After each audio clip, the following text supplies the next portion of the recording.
मैं हूं जोगिंदर पटियाल। छोटी आवाज के बड़े मंच पर आपका स्वागत है। आप देख रहे हैं एबीपी न्यूज। अब वक्त हो गया है पब्लिक इंटरेस्ट। आज पटियाल संसद में राहुल के भाषण और उसके खिलाफ खड़े हुए चक्रव्यूह का परीक्षण करेगा। संसद में राष्ट्रपति के भाषण पर थैंक यू स्पीच हो रही थी। नेता प्रतिपक्ष के पद पर राहुल का पहला भाषण था। राहुल ने कई धर्मों के देवताओं और महापुरुषों के चित्र दिखाए। करीब 15 विषय पर बोले। हिंदू, अग्निवीर, किसान के मुद्दे पर बहुत हंगामा हो गया। एक नई बात देखने को मिली। वो क्या थी? राहुल के भाषण के दौरान प्रधानमंत्री, गृह मंत्री, रक्षा मंत्री, संसदीय कार्य मंत्री और पर्यावरण मंत्री ने भाषण के बीच में ऑब्जेक्शन किया। राजनाथ और शिवराज ने तो यहां तक बोल दिया कि राहुल गांधी झूठ बोल रहे हैं। अमित शाह ने राहुल के लाई डिटेक्टर टेस्ट की भी मांग की। स्पीकर ने कह दिया कि सत्य की जांच होगी। संसद में विपक्ष का माइक कौन बंद करता है, इस पर भी विवाद हुआ। तो पटियाल आज आपको बताएगा कि संसद में कौन माइक को मौन करता है। राहुल को घेरने के लिए 6 मिनिस्टर मैदान में क्यों उतरे और एलओपी के तौर पर राहुल के पहले भाषण को कितने अंक मिलने चाहिए। आज से देश में नया क्रिमिनल कानून लागू हो गया है। इस कानून में पुलिस, पब्लिक और न्यायपालिका के लिए क्या बदला है, पटियाल आपको ये आज बताएगा। तमिलनाडु, पश्चिम बंगाल, कर्नाटक और भारत की बार एसोसिएशन ने इस कानून का विरोध क्यों किया है? विरोध का कारण क्या है? नए कानून की पहली एफआईआर पर कई दावे हो गए हैं। गृह मंत्री ने किस एफआईआर को नए कानून पर दर्ज हुई देश की पहली एफआईआर बताया है। कई एक्सपर्ट की मदद से पटियाल ने बहुत अच्छा परीक्षण तैयार किया है। इसे आप जरूर देखें, आपके बहुत काम आएगा। पटियाल के परीक्षण में लगातार 20वें दिन नीट की परीक्षा मजबूती के साथ मौजूद है। आज पटियाल ने इसमें सीयूईटी अंडर ग्रेजुएट की परीक्षा को भी शामिल कर लिया है, क्योंकि 30 जून को उसका रिजल्ट आना था, लेकिन अब तक उसकी मॉडल आंसर शीट भी अपलोड नहीं की गई है। 13 लाख कैंडिडेट्स को इंतजार है। देश की सेंट्रल यूनिवर्सिटी और कुछ बड़े संस्थान डरे हुए हैं कि उनका सेशन कहीं लेट तो नहीं हो जाएगा, लेकिन एनटीए ने हमेशा की तरह चुप्पी साध रखी है। पटियाल आज नीट पर बड़ा खुलासा करेगा। 813 कैंडिडेट का जो नया रिजल्ट आया है, उसको आधार बनाकर जांच की गई है। उसके नतीजे चौंकाने वाले हैं। पटियाल के परीक्षण में वो करप्शन भी शामिल है जिसकी पोल बारिश ने खोल दी। देश के हर हिस्से से विकास को तोड़कर विनाश सामने आ रहा है। देश के लोग पटियाल से ये पूछ रहे हैं कि क्या हम टैक्स इसलिए देते हैं कि पानी बरसे तो हम डूब जाएं और हमारे पैसे से हुआ विकास टूट टूट कर बिखर जाए। अपने पैसे का हिसाब जानने के लिए पटियाल के साथ आप बने रहिए रात 9:45 तक।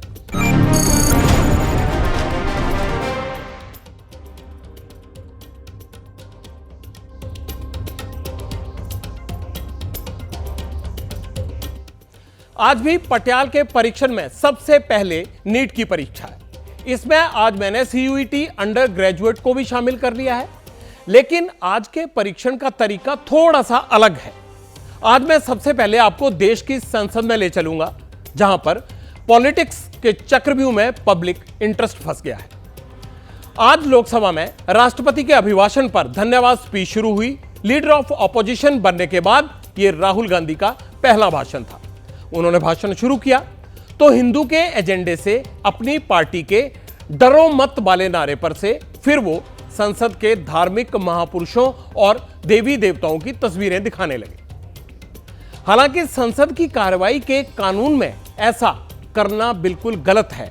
खैर, पहला भाषण था तो चेयर ने भी इसकी छूट दे दी, लेकिन राहुल ने जैसे ही बीजेपी को टारगेट करके कहा कि वो खुद को हिंदू कहने वाले हिंसक हैं, सदन विवाद में एक मैदान की तरह बदल गया, जैसे मान लो अखाड़ा बन गया हो।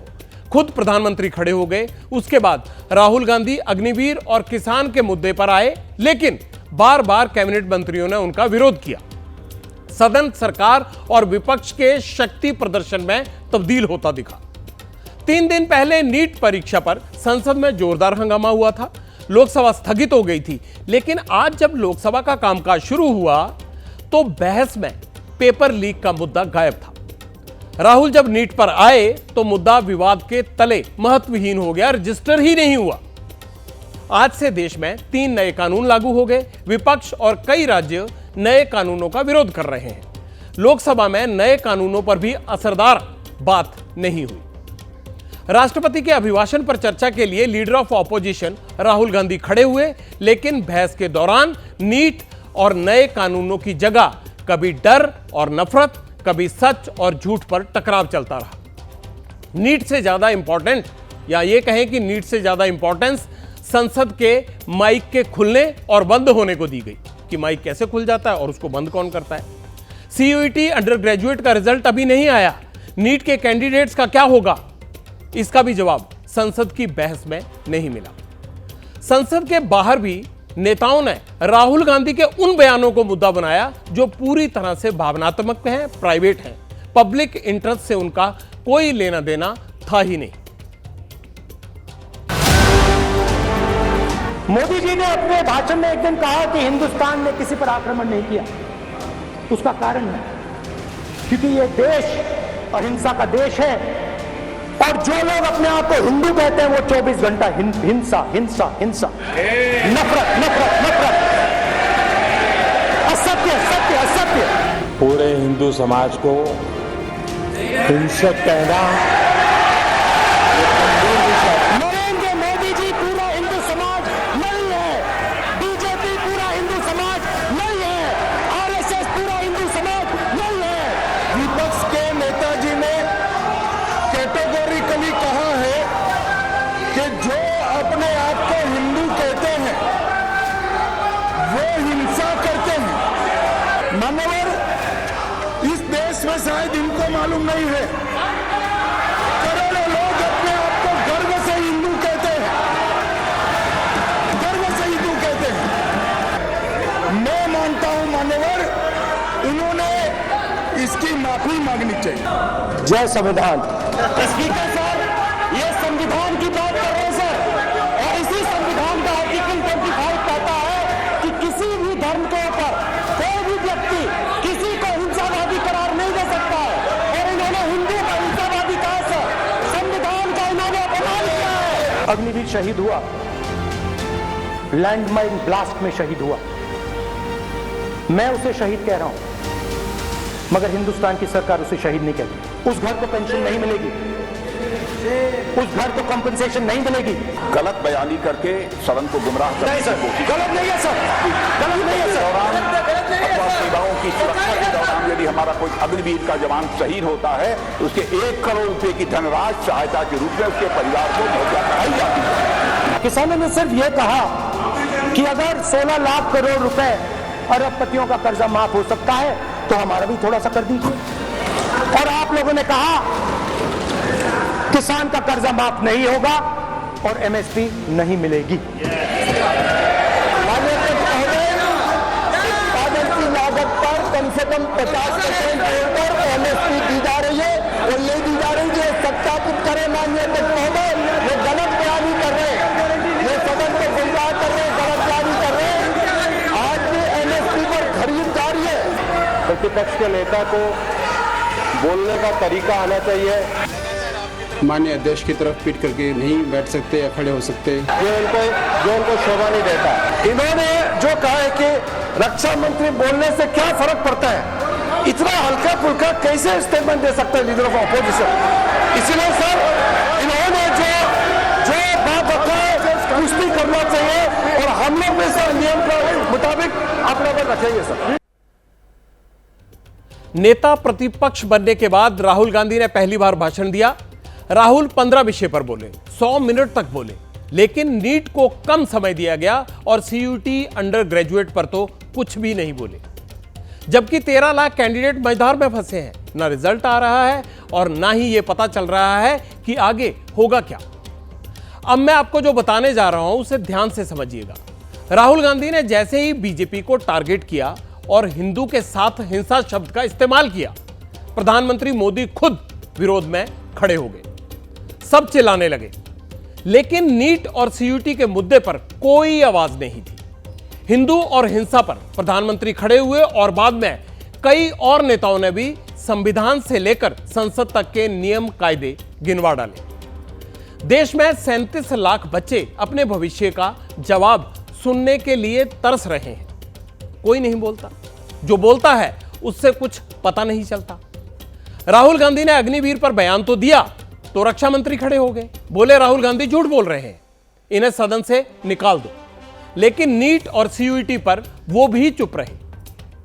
राहुल गांधी ने भगवान के पोस्टर दिखाए तो पर्यावरण मंत्री संसद के नियम की किताब निकाल लाए। कहने लगे राहुल गांधी स्पीकर को पीठ दिखा रहे हैं, लेकिन नीट और सीयूईटी अंडर ग्रेजुएट के मुंह से कोई भी उनके लिए एक शब्द नहीं निकला। राहुल गांधी ने किसानों पर बयान दिया तो विरोध में कृषि मंत्री शिवराज सिंह चौहान खड़े हो गए, लेकिन वो भी नीट और सीयूईटी पर चुप रहते हैं। संसदीय कार्य मंत्री किरण रिजिजू बार बार राहुल गांधी को सदन के नियम और नेता विरोधी पक्ष को मर्यादा याद दिलाते रहे कि संविधान की और जो मर्यादा है सदन की उसको याद रखिए, लेकिन नीट और सीयूईटी के मुद्दे पर बहस का समय नहीं निकाल पाए। सरकार बोलती नहीं और राहुल बोलते हैं तो मुद्दा कुछ और ही बन जाता है। आज राहुल गांधी ने अग्निवीर और किसान समेत कई अन्य मुद्दों को जो उठाया उस पर झूठ के आरोप लगे। गृह मंत्री ने स्पीकर से यह मांग की कि नेता प्रतिपक्ष के भाषण की सच्चाई का परीक्षण करें। के सामने दो स्टेटमेंट हुए, एक हुआ विपक्ष के नेता का, दूसरा हुआ माननीय राजनाथ सिंह जी का, रक्षा मंत्री जी का। ये कहते हैं कि 1 करोड़ रुपया नहीं मिलता है। श्री राजनाथ सिंह ने अधिकृत रूप से कहा कि मारे जाने वाले अग्निवीर को जो शहीद होता है उसको 1 करोड़ रुपया मिलता है। उनको फैक्चुअल पोजीशन सदन पर रखनी चाहिए मान्यवर। ये सदन झूठ बोलने की जगह नहीं है मान्यवर, सच बोलना चाहिए। और अगर एक नहीं रखते हैं तो उनको ये सत्यापन नहीं करते अपने स्टेटमेंट का, तो उनको सदन और देश से और अग्निवीरों से माफी मांगनी चाहिए माननीय। संसद में राहुल के भाषण का लाई डिटेक्टर टेस्ट करवाने के लिए सरकार को सारे नियम कायदे याद आ गए, लेकिन नीट के मुद्दे पर उनके खुद के शिक्षा मंत्री ने देश को जो झूठ बोला था उसका टेस्ट क्यों नहीं करवा रहा कोई? एनटीए को क्लीन चिट देना, पेपर लीक की बात ना मानना, ये वो बातें हैं जो देश के शिक्षा मंत्री ने कही थी। संसद में राहुल ने जिस मंत्रालय पर आरोप लगाया उसका मंत्री खड़ा होकर लड़ा, लेकिन जब राहुल ने नीट की बात की तो शिक्षा मंत्री सफाई के लिए खड़े नहीं हुए। इस देश में पब्लिक इंटरेस्ट कैसे पॉलिटिक्स का शिकार हो जाता है, यह भी देखने को मिला। इसका सबूत देने के लिए अब पटियाल आपको राजनेताओं को एक बयान सुनवाना चाहता है जो संसद में आज हुई कार्रवाई पर दिए गए। आज राहुल गांधी ने संपूर्ण हिंदू समाज को हिंसक बताया है, असत्यवादी बताया है, घोर अपमान किया है हिंदू समाज। मेरे भाई कभी हिंदुओं का अपमान नहीं कर सकते, बहुत स्पष्ट बोला है उन्होंने बीजेपी के बारे में बोला है। हिंदू भारत का मूल समाज है, भारत की आत्मा है। भारत माता के लौलुहान करने के इस प्रकार के दुर्भाग्यपूर्ण बयान के लिए श्री राहुल गांधी को देश की जनता से माफी मांगनी चाहिए। तो राहुल जी ने आज पूरी सरकार की बोलती बंद कर दी है। सरकार का मतलब हिंदू धर्म नहीं है। वो एक स्टैंड अप कॉमेडियन एक्ट था, क्योंकि उन्होंने जितने हमारे देवी देवता हैं, जितने भी हमारे भगवान हैं, सबको जो है कांग्रेस का ब्रांड एम्बेसडर बना दिया। मानसिक रूप से बीमार है, बीमार आदमी पे कुछ बोला नहीं सकता। सिर्फ गलत बयानबाजी इन्होंने कर सदन को भ्रमित करने का काम किया। मैं धन्यवाद दूंगा माननीय गृह मंत्री जी का और स्पीकर साहब का, जिन्होंने उनको सत्यापित करने का, जिन्होंने उनके लिए बाध्य किया। नहीं तो इस तरीके से आप फ्लोर ऑफ द हाउस पे आकर गलत बयानबाजी नहीं कर सकते। संसद और शिक्षा मंत्री मौन है, लेकिन पटियाल चुप नहीं रहेगा। आज नीट पेपर लीक कवरेज का 20वां दिन है। पटियाल ने इस लिस्ट में आज एक और चैप्टर जोड़ लिया और वो है सीयूईटी अंडर ग्रेजुएट का। उसका नाम भी मैंने लिख लिया है। उसका रिजल्ट 30 जून को आना था, ना तो रिजल्ट आया और ना ही सरकार कुछ बता रही है। नीट के भंवर में देश की सेंट्रल यूनिवर्सिटीज के एडमिशन भी अब फंसते हुए दिख रहे हैं। लेकिन पहले नीट पेपर लीक में फंसे 24 लाख कैंडिडेट्स की चिंता का परीक्षण करनेंगे हम। सुप्रीम कोर्ट के आदेश के बाद 23 जून को 1563 कैंडिडेट का दोबारा नीट एग्जाम हुआ था। जिसके नतीजे आ गए हैं। 1563 कैंडिडेट के रीनीट एग्जाम में ओवरऑल रैंक कितना बदला और क्या यह बदलाव हुआ भी है या बड़े स्तर पर हुआ या कम पर? क्या 1563 कैंडिडेट के रिजल्ट से देश भर में हुई धांधली के सुराग मिलेंगे? इसके बारे में पटियाल का यह खास परीक्षण है। आज पटियाल शिक्षा मंत्री को यह आईना दिखाएगा, सरकार से यह पूछेगा कि एनटीए के फेलियर पर शिक्षा मंत्री कब तक पर्दा डालते रहेंगे। और हां, एक बार और बता दूं आपको मैं, आज से पटियाल सीयूईटी यानी कॉमन यूनिवर्सिटी एंट्रेंस टेस्ट के 13 लाख कैंडिडेट्स की चिंता पर भी सरकार से सवाल पूछेगा। एनटीए यानी नेशनल टेस्टिंग एजेंसी अपनी जिम्मेदारी निभाने में लगातार फेल हो रही है, लेकिन लीक प्रूफ नीट कराने में एजेंसी फेल हुई है। फिर पेपर में सेंधमारी के चलते नेट का एग्जाम भी कैंसिल करना पड़ा उसको, और अब एनटीए सीयूईटी अंडर ग्रेजुएट का नतीजा भी घोषित नहीं कर पाई है। लेकिन सरकार की लिस्ट में यह मुद्दा शायद महत्वपूर्ण नहीं है। राहुल गांधी ने संसद में नीट पर भाषण दिया, लेकिन उनकी प्राथमिकता थे शंकर भगवान के पोस्टर। राहुल की कोशिश मोदी सरकार को हिंदू विरोधी साबित करने की रही। राहुल ने संसद में नीट पेपर लीक को कैसे रखा और इस पर क्या कहा, अब वो सुनिए। इसके बाद नीट की नई रैंकिंग और नीट पेपर लीक कराने वाले आरोपियों पर सीबीआई के एक्शन का परीक्षण करूंगा। नया फैशन निकला है, नीट।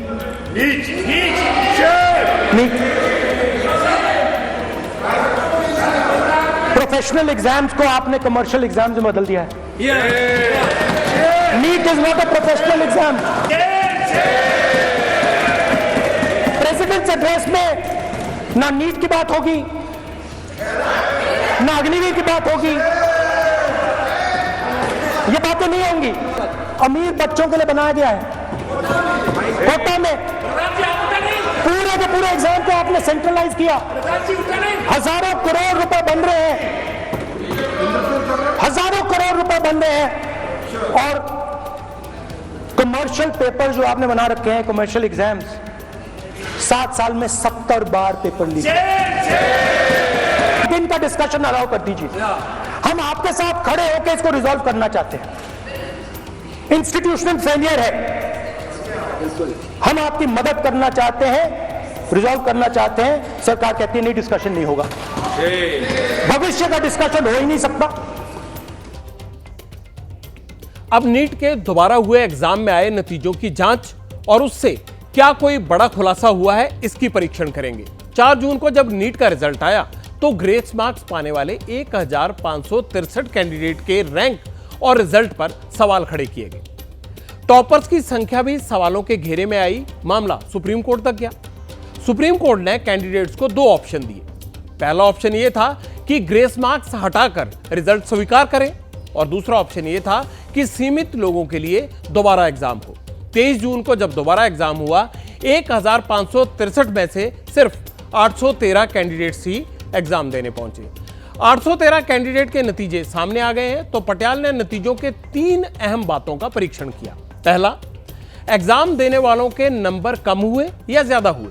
दूसरा, नंबर में आए फर्क से कैंडिडेट की रैंकिंग में कोई फर्क पड़ा या नहीं पड़ा। और तीसरा, 813 के नतीजों के आधार पर नीट रिजल्ट की सच्चाई का परीक्षण किया जा सकता है या नहीं किया जा सकता। मतलब यह कि पटियाल ने ओवरऑल रैंक में हुए बदलाव की पड़ताल की। पटियाल की पड़ताल में सामने यह आया कि जिन 813 छात्रों ने दोबारा एग्जाम दिया है, उनके रैंक में औसतन 30 से 35 रैंक की बढ़ोतरी हुई है। रैंक में बदलाव बहुत मामूली है। रैंक में बदलाव को 3 कैंडिडेट्स के जरिए समझिए। कैंडिडेट हरेंद्र ने जब पहली बार नीट का एग्जाम दिया तो उसका रैंक था 1,44,323, लेकिन 23 जून को जब रीनीट दिया उसने तो हरेंद्र की रैंक 1,44,285 हो गई। हिरेंद्र की रैंक में 38 अंक की बढ़ोतरी हुई।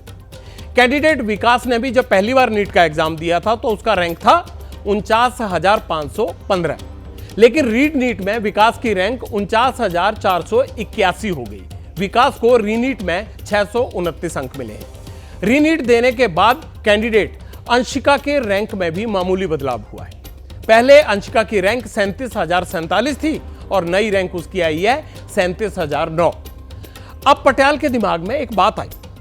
अगर इस एग्जाम को मॉडल बनाए और इसके आधार पर नीट के पुराने रिजल्ट को कैलकुलेट किया जाए तो क्या कोई फर्क आएगा?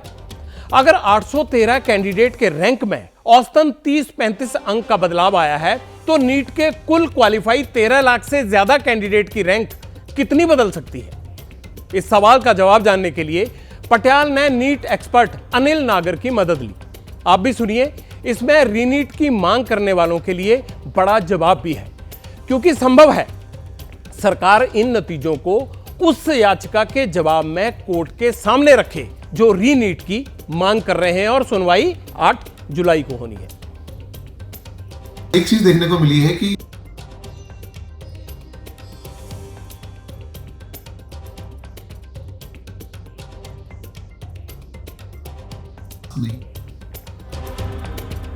नीट में एक एक नंबर से कितना बड़ा खेल हो जाता है, अब पटियाला आपको यह बताएगा। आज जोधपुर एम्स के डॉक्टर पुष्पिंदर सिंह मुझसे मिलने आए। डॉक्टर पुष्पिंदर सिंह ने नीट रद्द करवाने के लिए सुप्रीम कोर्ट में याचिका दाखिल की है। दरअसल डॉक्टर पुष्पिंदर सिंह की बेटी ने भी नीट का एग्जाम दिया था। बेटी को 720 में से 696 अंक मिले और रैंक आई 2632, लेकिन मनचाहा कॉलेज नहीं मिला। डॉक्टर पुष्पिंदर सिंह का यह मानना है कि अगर नीट में धांधली नहीं होती तो उनकी बेटी की रैंक 500 के अंदर होती और देश के बड़े सरकारी मेडिकल कॉलेज में उसका एडमिशन हो जाता। डॉक्टर पुष्पिंदर, जो कि देश में डॉक्टर बनाते हैं, डॉक्टर तैयार करते हैं, वो खुद भी डॉक्टर हैं, उनको सुनते हैं। और अगर मैक्सिमम जो नंबर होते हैं इसमें वो 720 होते हैं, तो 620 के आसपास कट ऑफ होती है फॉर गवर्नमेंट मेडिकल कॉलेज। और अगर 620 से 720 के बीच में हम लोगों की संख्या देखें, स्टूडेंट्स की संख्या देखें, तो पिछले 3 साल 2021, 22 और 23 में कुल मिला के ये संख्या थी 43,246। और सिर्फ इसी साल इसी सेगमेंट 620 टू 720 में total number of students is 59,000। So even वो 3 साल के मिला लें तो भी उनसे 16,000 कहीं ज़्यादा। दूसरी चीज़, अगर ईयर ऑन ईयर इंक्रीज़ देखेंगे हम, तो इस सेगमेंट में पिछले साल के हिसाब से 215% की ईयर ऑन ईयर इंक्रीज़ है, जो कि पिछले सालों में अगर हम देखें 21 टू 22 और 22 टू 23 वो लगभग 30-35% के आसपास थी। इसकी एक और चीज़ जो NTA इसकी दलील देता है कि सिलेबस आसान हो गया, हमने कम कर दिया सिलेबस और बच्चों की संख्या बढ़ गई, बच्चों की कॉम्पिटेंस बढ़ गई, बच्चों को अब एग्ज़ाम लिखना अच्छे से आ गया है। सिलेबस जो इन्होंने सर कम किया है वो 3-4 महीने पहले किया है और साथ ही साथ कुछ टॉपिक ऐड भी किए गए प्रैक्टिकल के, तो ऐसा नहीं है कि सिलेबस बहुत ज़्यादा कम हुआ। फिर जो संख्या है बच्चों की वो ये कह रहे हैं कि इंक्रीज़ हुई है, तो ईयर ऑन ईयर अगेन मैं बता दूं कि 22 से 23 में 15% इंक्रीज़ हुए थे। इस साल जो 23 लाख हुए हैं वो अराउंड 14% हैं, तो वो 20 लाख से 23 लाख जब हुए हैं तो वो भी तकरीबन उतने ही हैं। मेरी बेटी के टोटल मार्क्स आए हैं 696, 696 out of a total maximum of 720 total हो सकते हैं, क्योंकि 180 क्वेश्चन होते हैं। उन्होंने 179 क्वेश्चंस अटेम्प्ट किए आउट ऑफ 180 और 179 में से 175 उनके ठीक थे, तो इसकी वजह से उनके जो स्कोर था 696 out of 720 which is a very good score. और इस स्कोर पे पिछले सालों में जो रैंक होता है वो रैंक लगभग 500, 450 से 550 मैक्सिमम के बीच में होता है अगर हम पिछले 3 साल का डेटा देखें।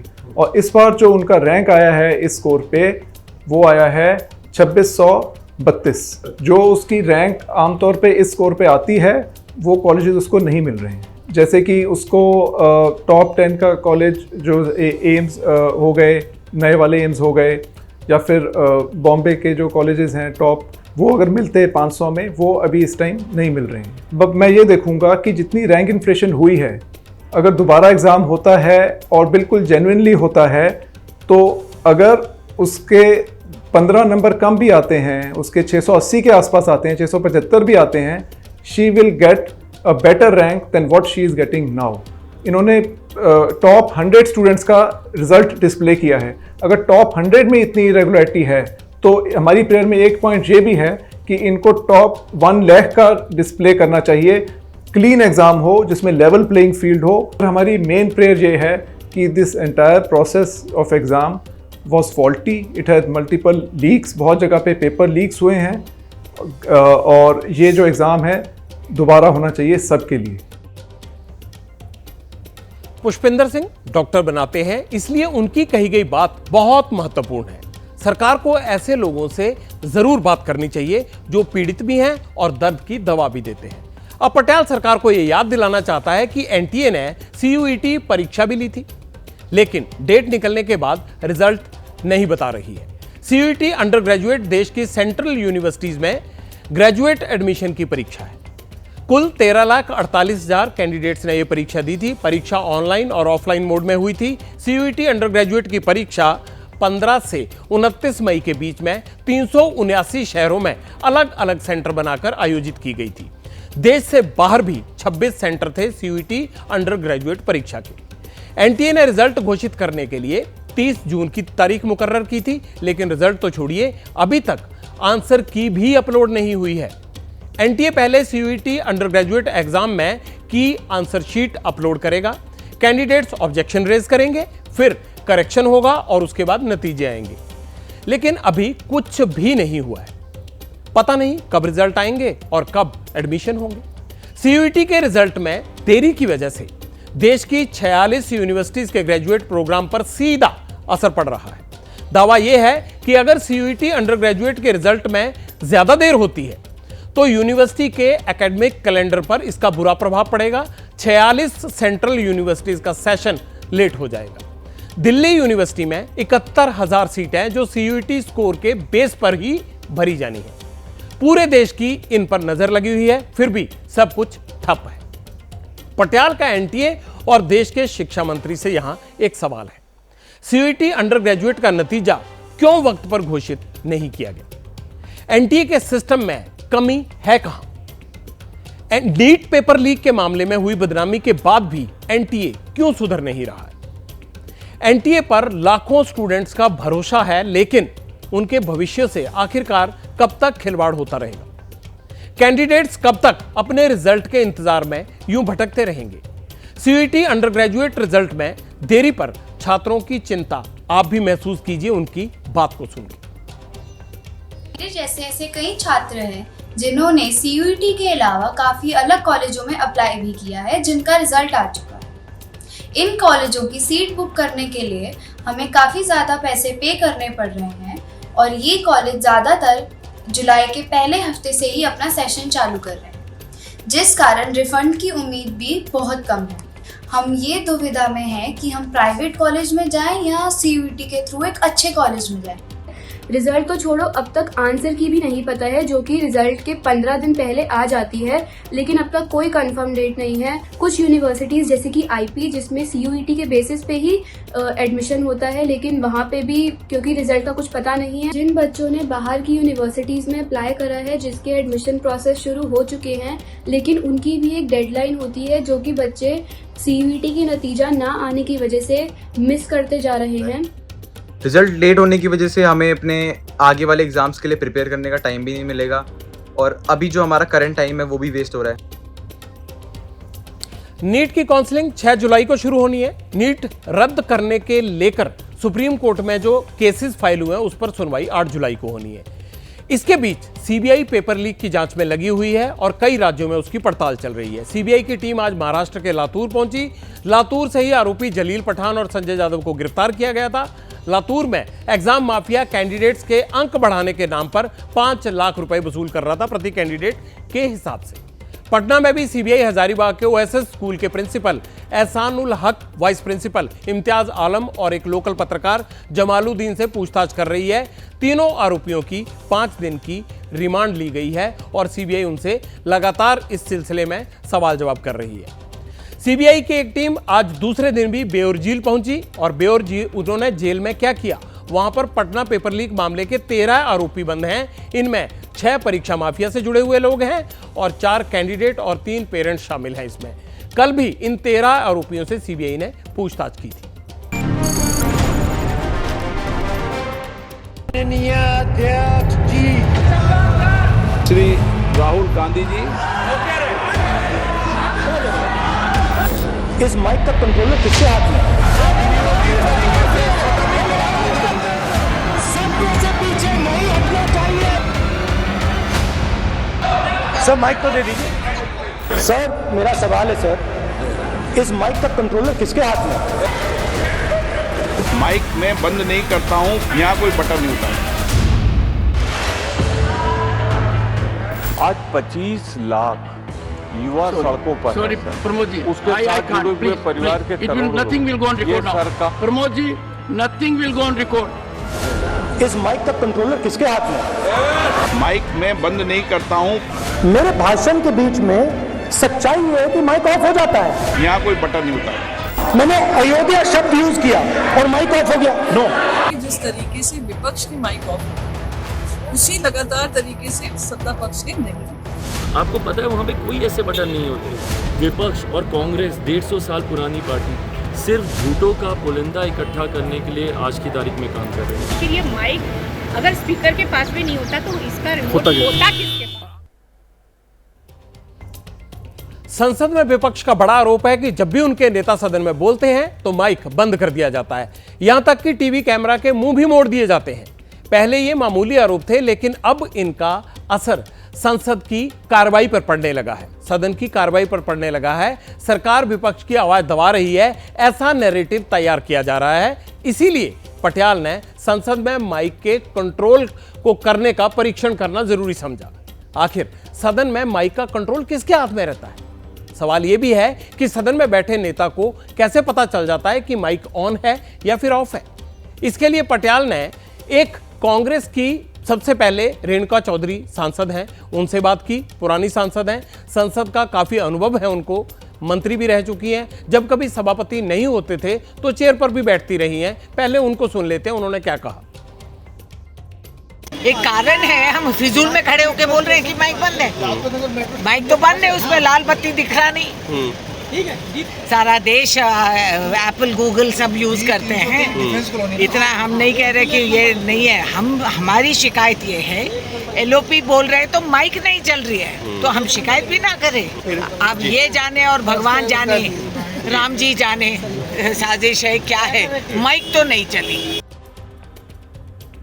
चलिए, ये तो समझ में आ गया कि सांसद के सामने जो टेबल लगी होती है जिस पर माइक लगा है, उसके सामने लाल लाइट जलती है तो माइक ऑन होता है, नहीं जलती है तो माइक ऑफ होता है। लेकिन ये स्पीकर के कंट्रोल में है या फिर कोई और ही सिस्टम होता है? इसका जवाब खुद स्पीकर से सुनिए। आसन पर सभी दल के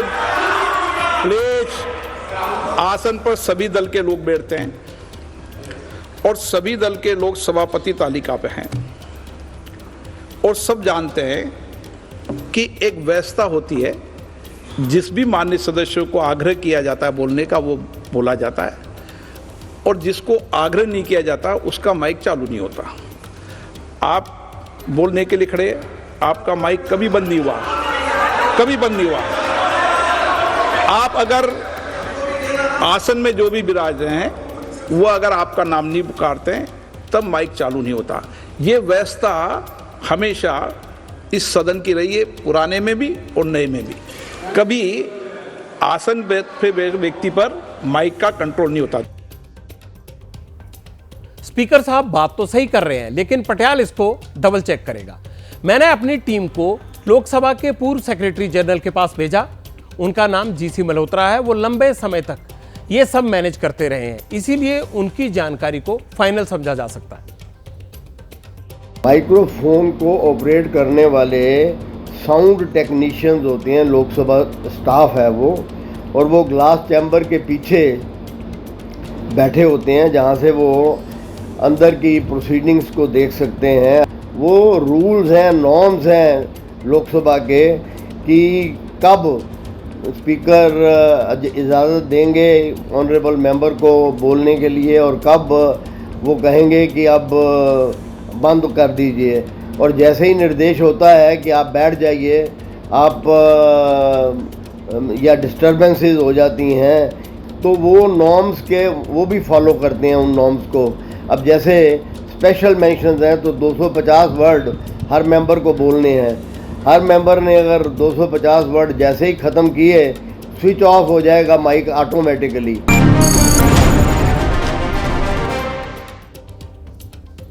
पब्लिक इंटरेस्ट में अब नए क्रिमिनल कानून का परीक्षण होगा। देश में चल रहे 164 साल पुराने कानूनों को आज छुट्टी कर दी गई।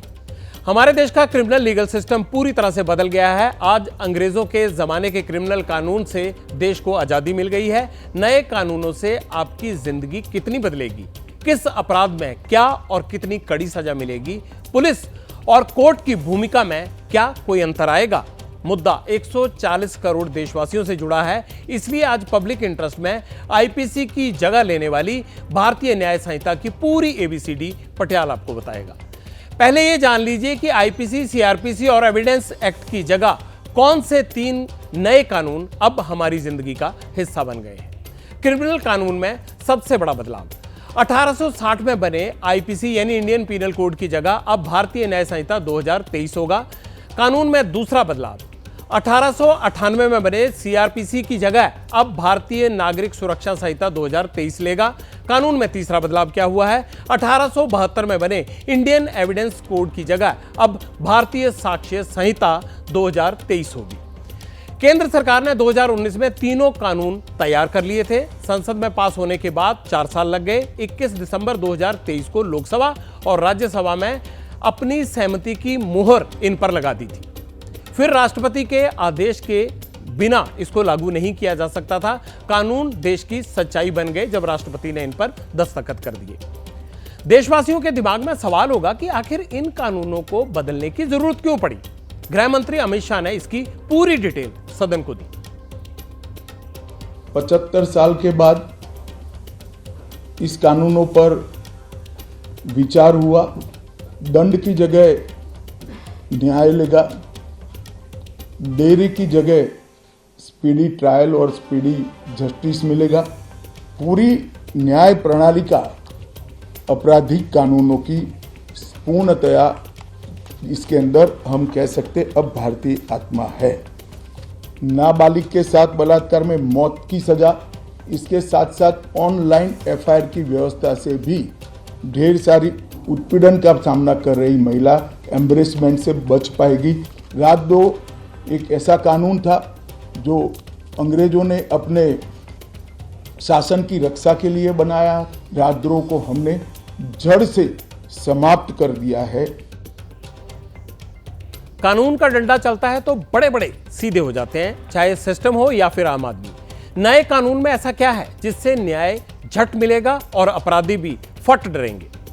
नए कानून की चर्चित नई धाराओं की डिटेल्स भी आप जान लीजिए। पहले मर्डर के लिए धारा 302 लगती थी, अब 103 लगेगी। पहले 10 साल की सजा थी या उम्र कैद, अब उम्र कैद और फांसी का प्रावधान है। हत्या की कोशिश के लिए पहले 307 धारा लगती थी, अब धारा 109 लगेगी। आईपीसी में गैर इरादतन हत्या के लिए धारा 304 लगती थी, उसके बदले अब 105 लगेगी। लापरवाही से मौत के लिए पहले 304A लगती थी, अब धारा 106 के तहत यह कार्रवाई होगी। पहले रेप और गैंग रेप की धारा 375, 376 थी, अब धारा 63, 64 और 70 में इसे रखा गया है। इसमें पहले 10 साल तक की सजा थी, अब फांसी भी हो सकती है। पहले देश के खिलाफ युद्ध छेड़ने के लिए धारा 121 या फिर 121A थी, नए कानून में धारा 147 और 148 लगेगी। मानहानि में पहले 499 और धारा 500 के तहत केस होता था, अब 356 के तहत कानूनी एक्शन होगा। छेड़छाड़ के लिए पहले धारा 354 के तहत कार्रवाई होती थी, अब धारा 74 के तहत एक्शन होगा, जिसमें कड़ी सजा का प्रावधान किया गया है। दहेज के केस में पहले 498A के तहत कार्रवाई होती थी, अब धारा 85 के तहत एक्शन होगा। दहेज हत्या के लिए पहले धारा 304B लगती थी, अब धारा 80 लगेगी। लूट के लिए पहले 392 धारा लगती थी, अब धारा 309 लगेगी। डकैती के लिए पहले धारा 395 थी, अब धारा 310 लगेगी। पहले कोर्ट किसी आरोपी को 19 अपराधों में ही भगौड़ा घोषित कर सकता था, अब 120 अपराधों में भगौड़ा घोषित करने का कानून बन गया है। सड़क पर सुरक्षा के लिहाज से नया कानून अच्छा है, क्योंकि पहले स्नैचिंग के लिए कठोर नहीं थे कानून, अब स्नैचिंग के लिए 10 साल तक की सजा हो सकती है। ठगी के लिए धारा 420 थी, अब धारा 316 लगेगी। एक और खास बात बताता हूं आपको, नए कानून में अगर आरोपी कोर्ट में नहीं है तो उसके मुकदमे में ट्रायल की कार्रवाई होगी। इससे भगौड़े अपराधियों को सजा देने में मदद मिलेगी। अब पटियाल आपको यह बताएगा कि नए कानून का जनता, पुलिस और अदालत पर क्या असर पड़ेगा। क्या नए कानून से आम आदमी के लिए न्याय की राह आसान होगी तो कैसे? कानून के एक्सपर्ट से मैंने यही सवाल पूछे। उन्होंने जो कहा वो भी आपके लिए सुनना और समझना बहुत जरूरी है। यह खास तौर से तब परिलक्षित होता है जब इसमें महिलाओं और बच्चों से संबंधित कानूनों पर बहुत ही कड़ाई का एक प्रावधान किया गया है। और इसमें जैसे अभी गैंग रेप के लिए कम से कम जो है 20 साल की सज़ा होगी और मैक्सिमम जो है उसमें आजीवन, जब तक वो आदमी जिएगा तब तक वो जेल में रहेगा, ऐसी सज़ा का प्रावधान किया गया है। बच्चों के साथ जो 18 वर्ष से कम के बच्चों के साथ यदि कोई रेप करता है तो उसमें मौत के सज़ा का ही प्रावधान है। वित्तीय आपराधिक मामलों में जैसे कोई पॉन्जी स्कीम लाता है और जनता को जो है ठग लेता था पहले, उसके लिए अलग से कानून बनाया गया है। या कोई बहुत बड़ा आर्थिक घोटाला करता है, उसके लिए सख्त कानून की व्यवस्था किया गया है। पहली बार जो है वातावरण के प्रदूषण और जंगलों की अवैध कटाई को जो है अपराध बनाया गया है और इस बार इस दंड संहिता में इसकी व्यवस्था की गई है और कड़े कानून बनाए गए हैं। कानून के जानकारों की नजर में नया कानून आम लोगों के लिए फायदे का सौदा है। इससे इंसाफ की रफ्तार बढ़ेगी, थानों में जल्द सुनवाई होगी, अदालतों से तारीख पर तारीख नहीं मिलेगी। 3 नए आपराधिक कानून लागू होते हैं तो कोर्ट, कचहरी और पुलिस के एक्शन में क्या क्या बदलाव आएंगे, इसके कुछ अहम पॉइंट्स आपको समझा देता हूं। सुनवाई खत्म होते ही 45 दिन के भीतर फैसला आएगा। पहली सुनवाई के 60 दिन के भीतर आरोप तय किए जाएंगे। गवाहों की सुरक्षा पर विशेष जोर दिया जाएगा। राज्यों को गवाह सुरक्षा योजना लागू करनी होगी। बलात्कार पीड़ित का बयान दर्ज करने के लिए महिला पुलिस अधिकारी, पीड़ित के पेरेंट्स या फिर रिलेटिव जरूरी होंगे उसके लिए। बच्चे को खरीदना या बेचना एक जघन्य अपराध होगा। नाबालिग के साथ सामूहिक बलात्कार करने के लिए मौत की सजा या आजीवन कारावास की सजा मिलेगी। नए कानून में गिरफ्तारी का प्रोसेस सेम है, लेकिन कुछ बदलाव हैं। जैसे अगर गुनाह में सजा 7 साल से कम है तो अरेस्ट जरूरी नहीं है। अगर अरेस्ट होती है तो कारण बताना होगा। इसके अलावा नए कानून में गिरफ्तारी पर महिलाओं और बुजुर्गों को कुछ छूट दी गई है। अगर बहुत जरूरी ना हो तो गिरफ्तारी उनकी नहीं होगी, लेकिन अगर कोई गंभीर अपराध किया है तो गिरफ्तार किया जा सकता है। पहले गिरफ्तार करने के बाद पुलिस तुरंत अदालत में रिमांड की मांग करती थी, जो अधिकतम 15 दिन तक होती थी, लेकिन नए कानून में पुलिस के पास 90 दिन का समय होगा। आज पूरा दिन नए कानून पर एक और विवाद हावी रहा। वो ये था कि नए कानून के अधीन पहली एफआईआर कहां दर्ज हुई और किस गुनाह में हुई। इसके लिए मैं आपको 2 तस्वीरें दिखाता हूं। नया कानून लागू होते ही दावा यह किया गया कि पहली एफआईआर दिल्ली के कमला मार्केट में दर्ज की गई है और पुलिस का दावा यह था कि सड़क के बीच में दुकान लगाने वाले के खिलाफ यह केस लिखा गया है। आरोपी का नाम पंकज कुमार है। नए कानून की धारा 285 के तहत यह एफआईआर दर्ज की गई है। हमारी संवाददाता मदीहा खान ने पंकज को ढूंढा और जानने की कोशिश की कि नया कानून कैसे लागू किया जा रहा है, वो पहले से अलग है या फिर पहले जैसा ही है। उसने पहले से आईडी मेरा मांग रहा था, आईडी दिया उसको, सब चीज़ किया, बोला कि जो चालान होगा। हम सोचा चालान होगा।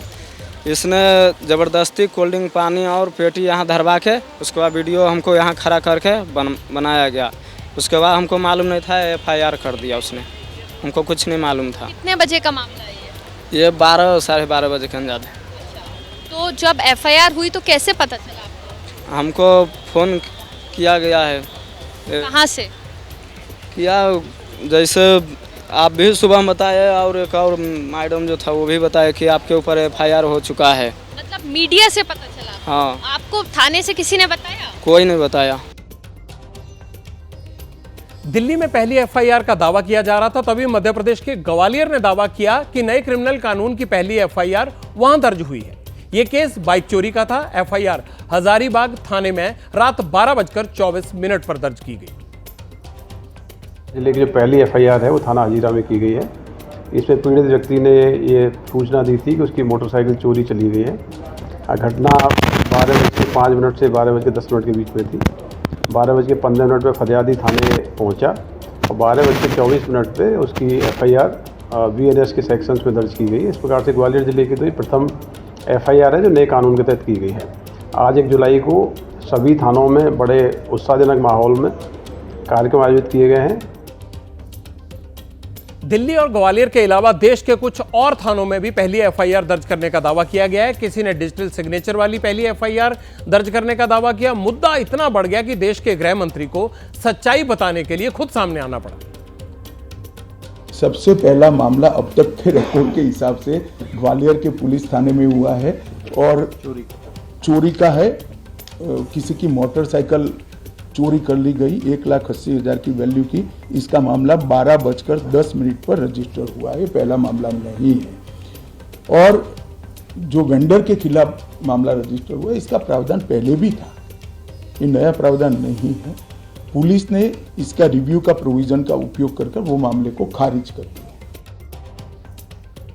अब पटियाल आपको बताएगा कि नया कानून आने से पुराने कानून की कितनी धाराएं हट गई और आपको इनका कितना फायदा होगा।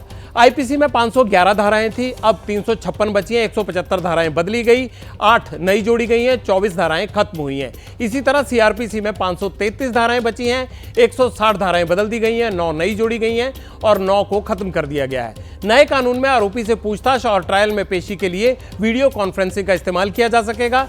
इसके लिए हर समय कोर्ट में मौजूद रहना जरूरी नहीं होगा। अब ट्रायल कोर्ट को हर फैसला अधिकतम 3 साल में देना होगा। एक और दिलचस्प डाटा पटियाल के सामने आया है और वो ये है कि देश में 5 करोड़ केस पेंडिंग है और इनमें से 4 करोड़ 44 लाख केस केवल ट्रायल कोर्ट में पेंडिंग है। जिला अदालतों में जजों के 25,042 पद हैं, उनमें से 5,850 पद खाली हैं। नए कानून की यह सबसे बड़ी चुनौती है। केस को जल्दी निपटाने के लिए कोर्ट और पुलिस में जो स्ट्रेंथ चाहिए वो कहां से आए। अरविंद केजरीवाल वीडियो कॉन्फ्रेंसिंग के जरिए अपने वकीलों से संपर्क नहीं कर पाएंगे। राउज एवेन्यू कोर्ट ने उनकी याचिका खारिज कर दी है। बीआरएस नेता के कविता की जमानत याचिका दिल्ली हाईकोर्ट ने खारिज कर दी है। कविता पर दिल्ली की शराब नीति में मनी लॉन्ड्रिंग का आरोप है। स्वाति मालीवाल केस में आरोपी विभव कुमार को अरेस्ट को चुनौती दी थी। दिल्ली हाईकोर्ट ने याचिका स्वीकार कर ली है। दिल्ली पुलिस ने इसका जवाब देना होगा। हाईकोर्ट ने उनसे जवाब मांगा है। यूपी बोर्ड के छात्रों के लिए बड़ी खबर। 2025 में होने वाली 10वीं और 12वीं परीक्षा के लिए आवेदन की प्रक्रिया आज से शुरू हो गई है। आवेदन करने के लिए यूपी बोर्ड की वेबसाइट upmsp.edu.in पर आप लॉगिन कर सकते हैं। पब्लिक इंटरेस्ट में आज इतना ही। कल रात आपसे फिर होगी मुलाकात। मुझे दीजिए इजाजत। आप अपना ख्याल रखिए। शुभ रात्रि।